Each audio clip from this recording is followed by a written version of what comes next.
오늘은 위험한 치유사역자들, 이 사람들이 어디에 있느냐? 교회 안에 있습니다. 제가 치유 메시지를 전하기 시작하면서 지금 교회 안에서 또는 기독교 안에서 이 잘못된 치유를 행하는 사람들이 있다는 것을 주로 이야기를 지금 많이 하고 있습니다. 왜냐하면 주로 저의 설교를 듣고 저의 강의를 듣는 분들이 대부분 기독교인들이기 때문에 제가 좀 그분들에게 하고 싶은 메시지가 있는 거예요. 세상에 교회는 다니는데요, 영적으로 굉장히 무지한 그런 사람들이 많아요. 교회는 다니는데 영적으로 무지하다. 이것은 하나님을 잘 모른다는 말과 같은 말이거든요. 교회는 30년 다녔어요. 그런데 영적으로 무지해요. 이러니까 이 사람들은 뭘 모르느냐? 복음을 몰라요. 예수가 그리스도시다. 그리스도가 모든 문제 해결자이시다. 이걸 몰라요. 그리스도가 나를 위해서 십자가에 못 박혀 죽으셨다. 그리고 3일 만에 부활하셔서 지금 살아 역사하고 계신다. 여러분, 예수 그리스도가 모든 문제 해결자다, 이것만 강조하면요, 약간 오해가 생길 수 있어요. 예수 그리스도는 우리를 위해서 십자가에 못 박혀 돌아가셨다. 그분은 3일 만에 부활하셨다. 성천하셨고 곧 재림하실 것이다. 이게 더 많이 강조되어져야 그 사람이 복음을 제대로 아는 사람이라고 말할 수 있습니다. 그런가 하면 이 영적으로 무지한 사람들은 뭘 모르느냐 하면요, 성경을 몰라요. 성경에 대해서 무지해요. 그런데 설교는 많이 들어요. 굉장히 자기가 하나님을 많이 아는 것처럼 이야기하지만 실제로는 성경을 안 읽기 때문에 하나님에 대해서 굉장히 무지해요. 여기에다가 이런 사람들은 또요, 기도에 대해서 오해해요. 막 부르짖어 기도하고 막 소리치고 기도하고 막 기도만 하면 하나님이 응답하시고 역사하시고 막 불을 내리시고 이런 식으로 자기가 원하는 모든 것은 기도할 때마다 다 성취되는 것으로 기도에 대해서 오해를 해요. 이렇게 되면 이 사람들은요, 제가 좀 안 좋은 말로 쓰면 이 사람들은 뭐 세상이 감당치 못하는, 이게 좀 이상한 사람이 되어버리는 거예요. 그리고 기독교 안에요, 이런 사람들은 많습니다. 불신자가 보아도 야, 저 사람 좀 이상하다. 불신자가 보아도 아, 저 사람 조금 맛이 갔다. 이런 사람들이 있다니까요. 왜? 잘못된 신앙생활을 하기 때문에, 무지하기 때문에 그렇죠. 그런가 하면 또 어떤 사람들은 교회 안에서 막 신비적인 거 체험한 사람들, 막 은사주의, 이런 사람들이 한국 교회 안에 굉장히 많습니다. 여러분은 워낙 정상적인 교회를 다니기 때문에 이런 것을 체험 안 해봤잖아요. 이런 사람들을 만나 보지를 않았잖아요. 그러니까 이런 사람들이 얼마나 한국 교회에 많은지를 잘 몰라요, 여러분들은. 이런 사람들은 주로 뭐 하냐? 자기가 체험한 것이 전부 다예요. 자기가 체험한 것이 곧 믿음이에요. 여러분 보세요. 체험이 중요하기는 중요해요. 그러나 잘못된 체험도 엄청 많습니다. 다시 말해서 이 귀신의 역사로 인해서 일어나는 체험도 굉장히 많이 있다니까요. 어디에서? 교회 안에서요. 이 교회 밖에서 일어나는 일이 아니라 교회 안에서 귀신의 역사를 체험하는 사람들도 있어요. 그래서 이 신비주의, 은사주의 많이 하던 사람들 중에서요, 무당이 된 사람도 상당수가 있습니다. 제가 전에 한번 간증했죠. 제가 어느 무당집에 전도를 갔단 말이에요. 전도를 딱 갔더니 당신 몸주신이 뭡니까? 물어봤더니 예수신이라는 거예요. 제가 깜짝 놀랐죠. 왜 당신이 예수신이냐 했더니 금야 철야 기도회 때 막 손들고 기도하는데 뭐가 푹 들어오더라는 거예요. 그 자기는 교회에서 철야 기도 때 영을 받았기 때문에 예수신을 섬기고 있다 하더라고요. 그게 뭐예요? 귀신이죠. 그래서 처음에 이 사람이 교회 안에서 막 기도하니까 막 응답들이 나고 병든 자의 기도하니까 막 치유도 되고 이런 역사들이 일어났단 말이에요. 30년 뒤에 뭐가 되어 있느냐? 무당되어 있는 거예요. 자, 이런 일들이 지금도 많이 있는 거예요. 여러분, 제가 확실히 말합니다. 신비주의에 빠지면 나중에 정신문제 옵니다. 신비주의에 빠져서 이상하다. 나중에 자녀 문제 올 수밖에 없습니다. 전부 다 비정상적인 그런 신앙생활 속으로 빠지는 거예요. 세 번째로요. 최근 몇 년에 세계와 한국에 들어와 있는 위험한 요소 중에 하나가 뭐냐면요. 이 긍정적인 사고. 이것이 딱 믿음으로 뭐랄까요. 가상해가지고요. 한국 교회 안에 들어와 있어요. 막 긍정적이다. 여러분, 긍정적인 사고는 믿음이 아니에요, 여러분. 물론 부정적인 것보다는 긍정적인 것이 좋아요. 저는 여러분들이 부정적인 사람이 되기를 원하지 않아요. 그리고 부정적인 믿음의 소유자가 되기를 저는 진짜 원하지 않아요. 우리 교회에서는 뭐 다른 사람에 대해서 말하지 마라, 이거 좀 더 부정적인 사고를 버리라는 거예요. 그러나 긍정적인 사고 갖고 믿음이다, 이런 공식은 통하지 않습니다. 그런데 이런 것에 근거가 될 만한 성경 구절이 있어요, 없어요? 있어요. 뭐 할 수 있거든요. 무슨 말이냐. 믿는 자에게는 능치 못할 일이 없다. 막 이렇게 말해가지고 막 긍정적으로 하면 된다 그러고 막 이렇게 몰아붙이니까 또 보고 모르고 성경 모르고 기도에 대해서 오해한 사람들은 막 긍정적인 마인드가 곧 믿음인 것처럼 그렇게 지금 오해하는 사람들도 상당히 있는 거예요. 조심해야 됩니까? 조심하지 말아야 됩니까? 굉장히 조심해야 돼요. 사람이요, 딱 균형 잡힌 사람이 돼야 되지, 너무 긍정적이거나 너무 부정적인 사람이 되면 안 돼요. 너무 긍정적인 사람 보세요. 귀가 얇아요, 두꺼워요? 귀가 얇아. 딱 사기당하기 좋은 사람들이에요. 너무 부정적인 사람들 보세요. 아무것도 못해. 집 밖으로 못 나가. 왜? 뭐 요즘 뭐 공기가 안 좋다 그러고 이제 너무 부정적이니까 세상을 건강하게 살지는 못하는 거예요. 그런데 이런 잘못된 사람들이 어디 안에 들어와 있느냐? 교회 안에 들어와 있다는 거예요. 이 교회 안에서 이 잘못된 치유를 향하는 거예요. 그럼 제가요, 크게 이 목회자들 중에서 잘못된 치유를 행하는 사람들, 두 번째는 평신도들 중에서 잘못된 치유를 행하는 사람들, 세 번째로 이들의 공통점이 뭐냐? 목회자들 중에서 교회 안에서 잘못된 치유 사역을 행하는 사람들을 딱 보면 이 사람들은 신학 공부를 제대로 안 한 사람들이에요. 신학을 제대로 안 했어. 또 뭐 이상한 신학교는 다녔는지는 모르겠지만은 성경을 몰라, 이 사람들은. 그런데 이게 의외로 많다니까요. 제가 저번에 캄보디아 다녀오면서 간증했잖아요. 우리 앞자리에 앉아있는 사시미 전부 다 목사예요. 그 목사들 하는 이야기를 들어보니까 기가 찬 거예요. 뭐 첫 번째 구원을 언제 받았고 이것이 나의 두 번째 구원이었다고. 물론 뭐 서론, 본론, 결론을 제가 다 안 들었기 때문에 말할 수 없지만 딱 말하는 거 보면요. 표시 나요. 아, 여기구나. 영적으로 완전히 무지한 사람들이고. 어떻게 저 사람들이 목사가 되었지? 도대체 어느 신학교로 졸업한 거야? 그러면서 막 능력, 막 은사, 방언 하면서 굉장한 이야기들을 한단 말이에요. 이런 교회 안에서 잘못된 치유 사역을 행하는 목회자들을 보면요, 신학 공부를 제대로 못했어요. 성경을 제대로 모르는 거예요. 하나님의 역사를 자기 마음대로 해석해요. 성경도 자기 마음대로 해석해요. 이런 사람들일수록 막 자기는 기도해서 능력 받았단다고. 기도하는 가운데 하나님이 막 병 고치는 은사를 주셨다고. 그런데도 역사가 일어나요. 그런데 누구의 역사다? 귀신의 역사인 거예요, 이게. 자기는 하나님의 역사라고 우기겠지만. 그래서 주로 좀 한국 교회 안에서 이상한 뭐 치유사역을 한다, 이런 사람들 중에서는 좀 이렇게 무식한 사람들 중에서는 신학을 제대로 공부하지 못한 사람들. 막 기도해서 막 능력받았다고 막 이런 사람들. 조금 수준 떨어지는 사람들이죠.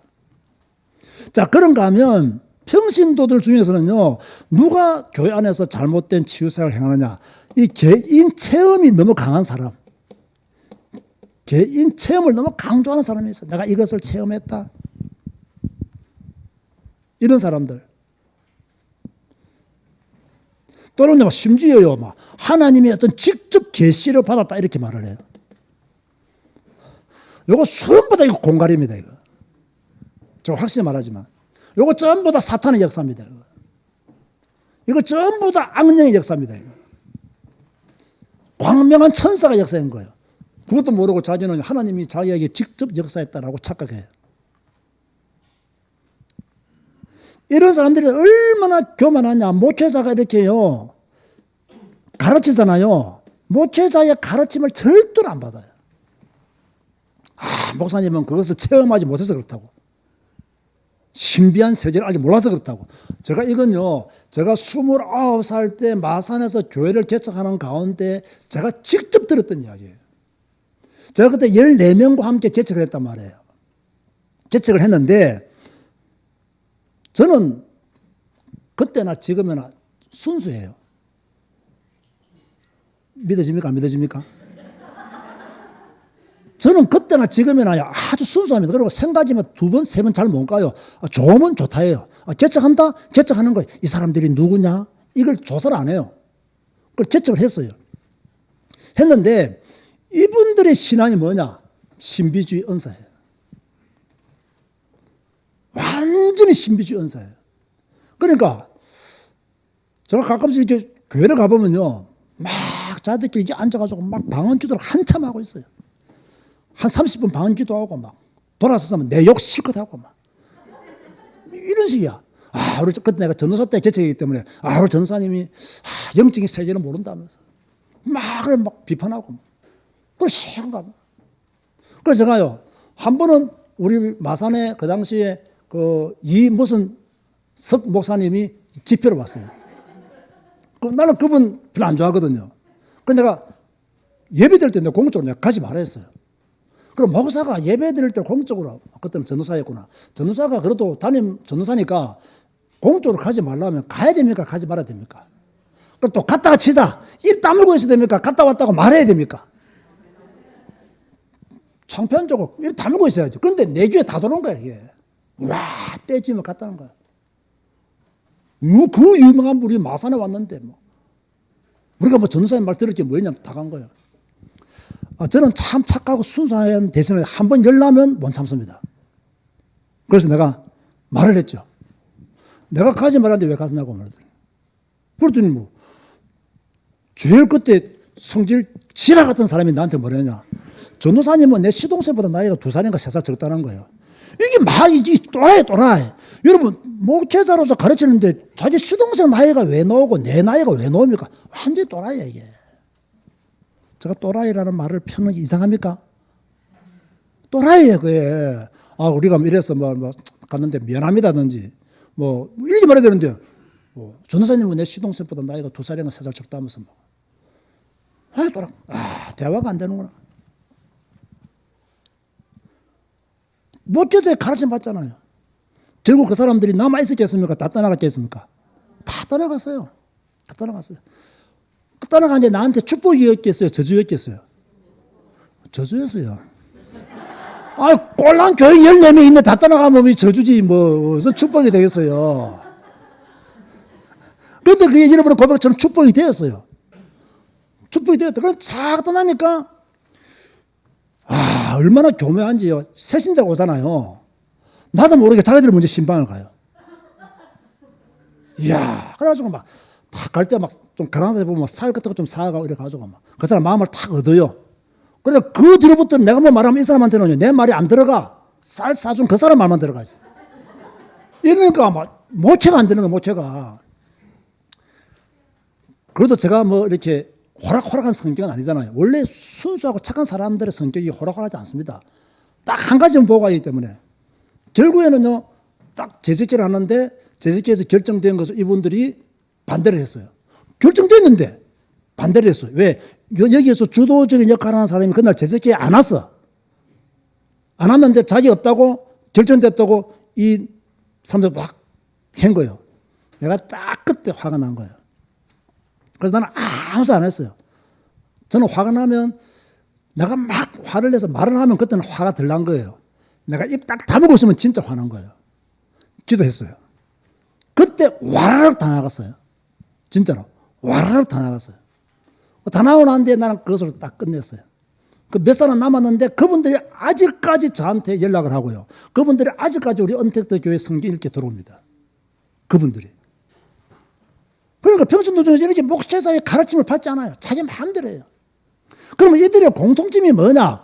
영적으로 엄청 무식한 사람들이 개인 체험만 강조하면서 귀신을 영받은 사람들이 공통점이 뭐냐? 어마어마하게 교만하다는 거예요. 어마어마하게 교만해요. 상상하지도 못할 정도로 교만합니다. 여러분, 신비주의자들요, 상상하지도 못할 정도로 교만합니다. 진짜입니다. 뭐 은사 운동한다? 상상하지 못할 정도로 교만합니다. 뭐 방언한다? 상상하지 못할 정도로 교만합니다. 우리 교인들은 지금 내 말이 지금 30%도 안 들린다니까, 지금.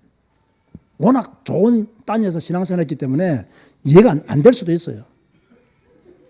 이사가, 니 지금 내 말 이해되나?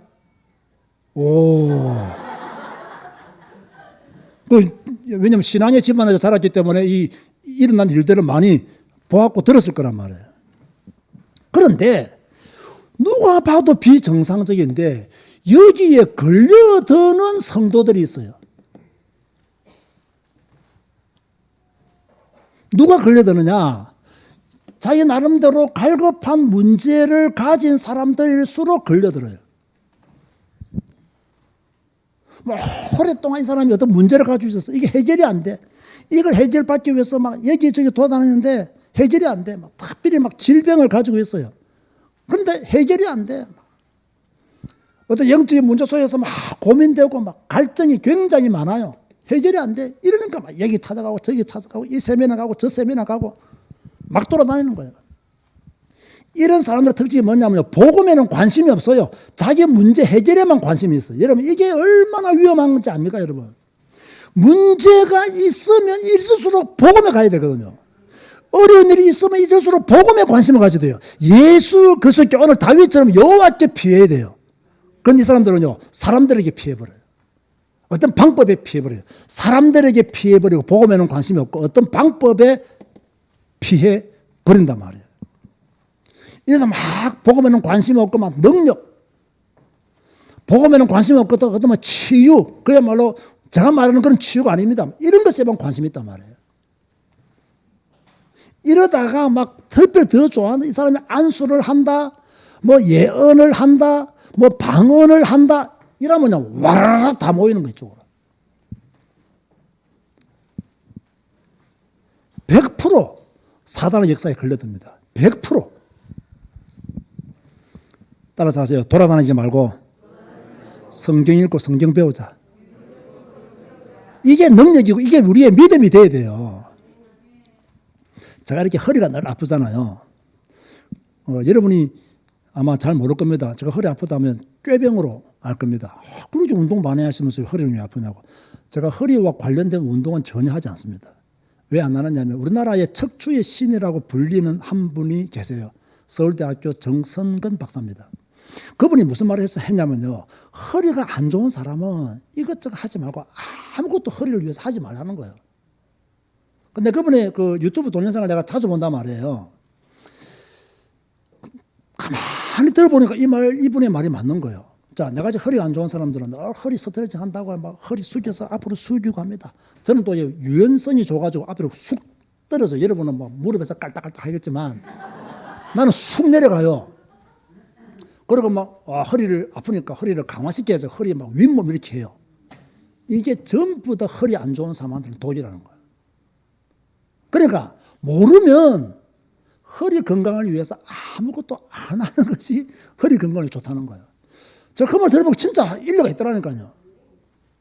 모르면서 내가 그냥 이거 허리 운동에 좋겠지 하면서 허리 막 굽히고 막 이거 허리 강화 운동에 좋겠지 하면서 막 윗몸 일으키기 하고 막 헬스장 가서 막 그 다리 걸고 막 올라오는 거 있잖아요. 막 그런 거 하고 그러니까 처음에는 시원해요. 그 정 박사님도 그런 말 했어요. 처음에는 시원하게 느껴진다. 그런데 그 허리 디스크에 뭡니까? 누적되기 때문에 피로감이 누적되기 때문에 어느 날 터진다는 거예요. 뭐 그분은 워낙 과학적으로 유명하신 분이기 때문에 우리가 그분의 말을 안 들을 수가 없는 거죠. 그래서 그분이 하는 말이 허리가 안 좋은 사람들에게 가장 좋은 게 뭐냐면 걷는 거라는 거예요. 걸으라는 거예요.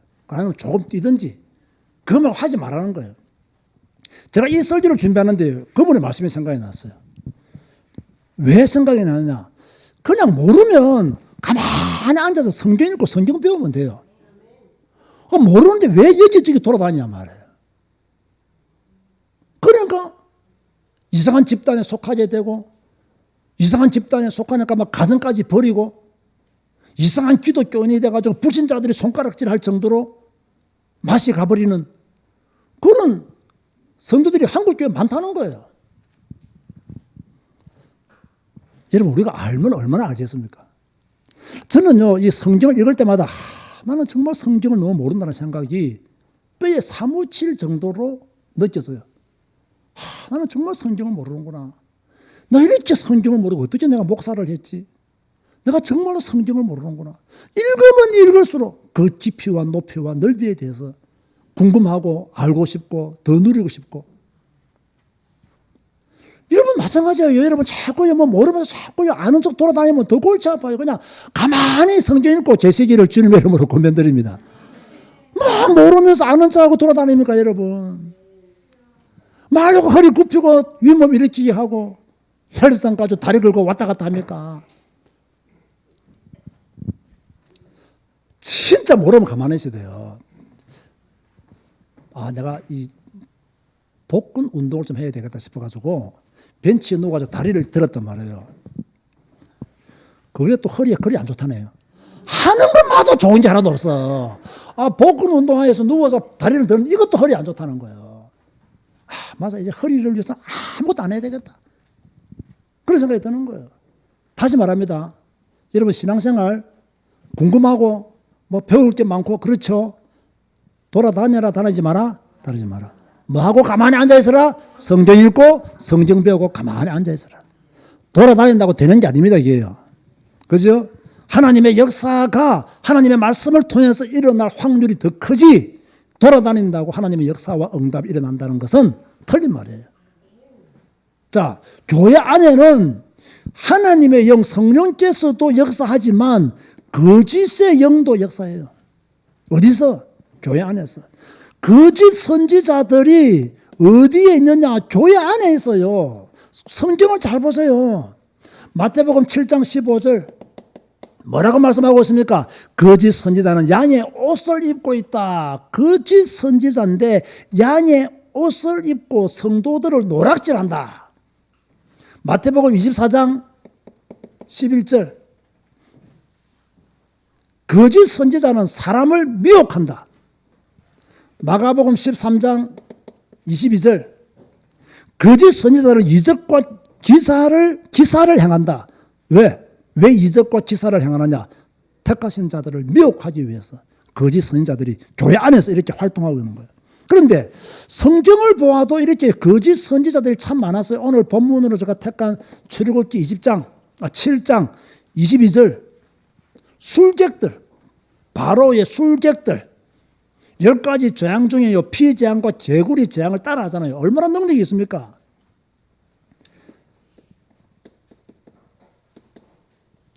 사무엘상 28장 7절 신접한 여인, 사울이 찾아갔던 신접한 여인 교회 안에 있다니까요. 사도행전 13장 6절에 12절 박수 엘루마 어디 안에 있느냐? 교회 안에 있다니까요. 교회 안에서 전부 다 성도들을 속입니다. 이게 전부 다 성도들을 미혹합니다. 자, 이걸 모르고 오늘날 많은 성도들이요 교회 안에서 이루어지고 있는 잘못된 치유 사이에 빠져 있는 거예요. 지금 한국 교회는요 미안하지만 정상적인 것보다는 비정상적인 것들이 더 많다고 봐야 돼요. 물론 제가 조금 부정적으로 보면 이렇다는 말이에요. 물론 좋은 교회, 좋은 목회자들 많이 있습니다. 그런데 작은 한쪽에서 이루어지고 있는 그런 내용들을 잘 보면요 너무 비정상적인 것이 많아요. 성경적이지도 않아요. 그런데 막 성경적이라고 말합니다. 복음적이지도 않아요. 그런데 막 복음인 것처럼 말을 합니다. 그죠? 막 이상한 사람들을 막 추종하고 막 사람을 막 신처럼 모시고 막 이런 비정상적인 것들이요 굉장히 많아요. 그래서 저는 절대로 사람을 따르는, 그리스도보다 목사를 따르는 것은 전부 다 비정상적인 것이다. 저는 그렇게 확실히 말하는 거예요. 그리스도를 따르는 믿음의 성도 되시기를 바랍니다. 저는 여러분들이 저를 따르기를 진짜 원하지 않습니다. 그리스도를 따라가시기 바랍니다. 주님을 따라가시기 바랍니다. 그래야 됩니다.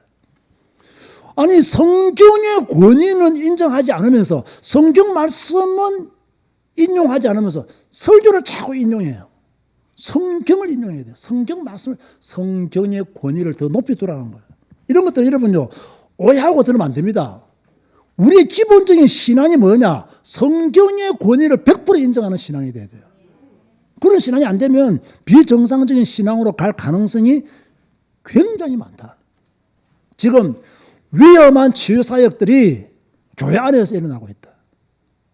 목회자들 중에서는 신학 공부를 제대로 못하신 분들, 막 기도해서 능력받았다는 사람들, 아주 위험한 치유사역자가 될 가능성이 많다. 평신도들 중에서는 막 신비 체험하고 개인 체험을 강조하면서 막 직접적인 계시를 받았니 안 받았니 하면서 막 하는 사람들, 굉장히 조심해야 돼요. 이들 보세요. 정말 교만합니다. 하나님 위에 자기가 앉아 있어요. 하나님을 종처럼 부려요, 자기가. 그러면서 하나님 말하고 예수님 말하고 성령님 말합니다. 정말 위험합니다. 그래서 제가 결론적으로 제가 우리 제자교회와 언택트 교회 성도들에게 부탁합니다. 여러분의 갈급한 문제 있죠?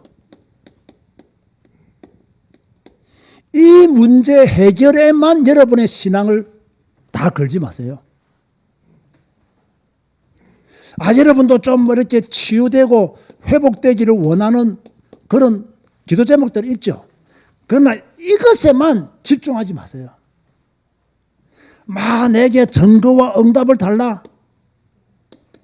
물론 우리에게 증거와 응답이 있으면 좋죠. 그런데 이런 것에 생명 걸면 안 됩니다. 차라리 복음이신 예수 그리스도를 깊게 누리는 것이 훨씬 낫습니다. 내게 갈급한 문제가 있어요. 해결되지 않는 문제가 있습니다. 오늘 우리가 낮에 보았잖아요. 다윗 보세요. 딱 내려놓고 죽게 피해버리잖아요. 주님만 의지해버리잖아요. 우리가 치유받고 회복되기를 원하는 문제들이 있어요. 저도 막 허리가 건강하면 좋겠어요.